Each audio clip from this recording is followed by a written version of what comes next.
Once Israel defeats Iran, Pakistan is next, said Dr. Julian Spencer Churchill. He is the professor of international politics and security of Concordia University of Canada. Many Hindu magazines claim that denuclearized Pakistan is the final phase of Operation Sindoor. Iran এবং ইসরায়েলের 12 দিনের যুদ্ধের মধ্যে পাকিস্তান ইরানকে সহযোগিতা করার জন্য directly সহযোগিতা করার জন্য ইসরায়েল ইন্ডিয়াকে ব্যবহার করে পাকিস্তানের নিউক্লিয়ার ইনস্টলেশনের উপরে অ্যাটাক করার সকল প্রস্তুতি সম্পন্ন করতেছে।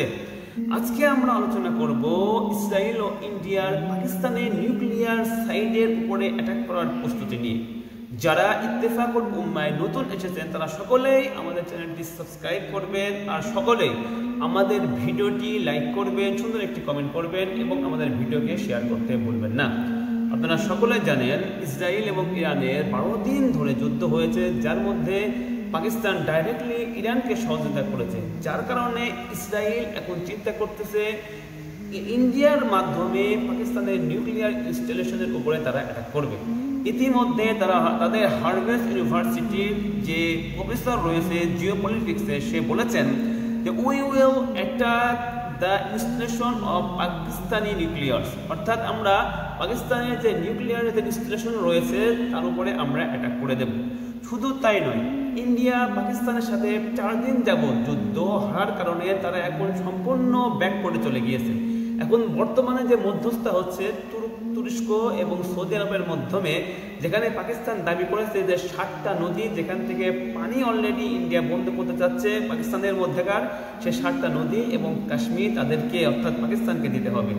এখন বর্তমানে ইন্ডিয়াকে হয়তো পাকিস্তানকে কাশ্মীর দিয়ে দিতে হবে, অথবা তাদের সাথে বড় ধরনের একটি যুদ্ধ করে তাদেরকে পরাজিত করতে হবে।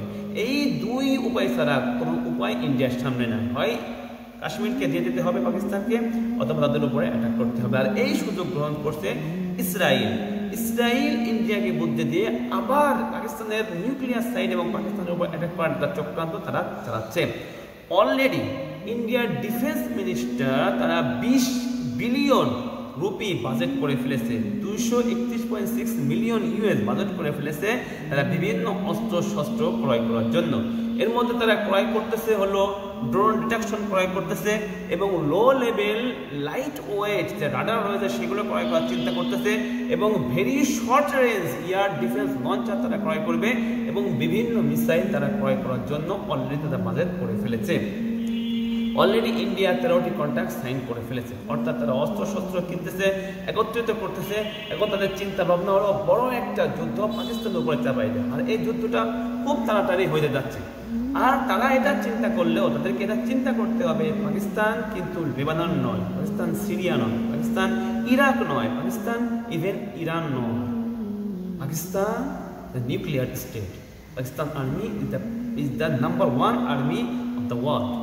পাকিস্তান এত সহজ হবে না তাদের জন্য, যদিও তারা বড় ধরনের অ্যাটাকের চিন্তা করতেছে, করুক, তারা তাদের চক্রান্ত তো করবেই, আল্লাহ রাব্বুল আলামিন প্ল্যান তো করবেই। এই যুদ্ধ খুব তাড়াতাড়ি বড় ধরনের একটা অ্যাটাক হয়ে যাচ্ছে, এটাই হয়ে যাবে একদম ডিসিশন যুদ্ধ। মানে হয় ইন্ডিয়া একেবারে শেষ হয়ে যাবে, অথবা পাকিস্তান শেষ হয়ে যাবে, অথবা একটা ফয়সালা এই রিজনের মধ্যে হয়ে যাবে। অর্থাৎ আমরা পাকিস্তান এবং ইন্ডিয়ার যুদ্ধ আমরা আমাদের জন্মের আগে থেকে শুনে আসছি, যার মধ্যে আমরা বাংলাদেশের বিভিন্ন বিষয় জড়িত আমরা দেখে আসতেছি। এই বড় যুদ্ধের মধ্যে একটা ফয়সালা হয়ে যাবে, হয় ইন্ডিয়া শেষ হবে বা পাকিস্তান শেষ হবে, অথবা এই রিজনের মধ্যে একটা বড় ধরনের ডিস্ট্রাকশন হয়ে যাবে।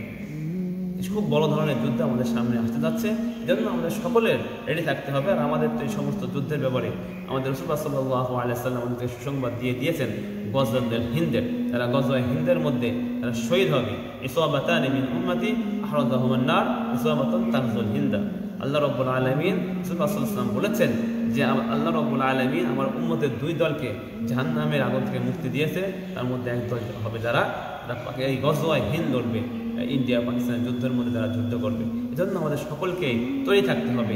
আমাদের বাংলাদেশের উপরে এই অ্যাটাকটা চলে আসতে পারে, কারণ ইন্ডিয়া সহজ শিকার হবে। যেমন যারা পাকিস্তানের সাথে হেরে যেতে লাগবে, তখন তাদের সহজ শিকার হবে হলো বাংলাদেশ। এজন্য আমাদের সকলকে রেডি থাকতে হবে। এই যুদ্ধের মধ্যেও আমাদেরকেও হয়তো বা অংশগ্রহণ করা লাগতে পারে। أقول قولي هذا أستغفر الله لي ولكم ولسائر المسلمين والمسلمات। যারা আমার ভিডিওটা দেখলেন তাদেরকে অসংখ্য ধন্যবাদ। তারা সকলে নিজের এবং আপনাদের ফ্যামিলির খেয়াল রাখবেন, তাদের সাথে আমার চ্যানেলটারও খেয়াল রাখবেন। আসসালামু আলাইকুম রহমতুল্লাহি ওয়া বারাকাতুহু।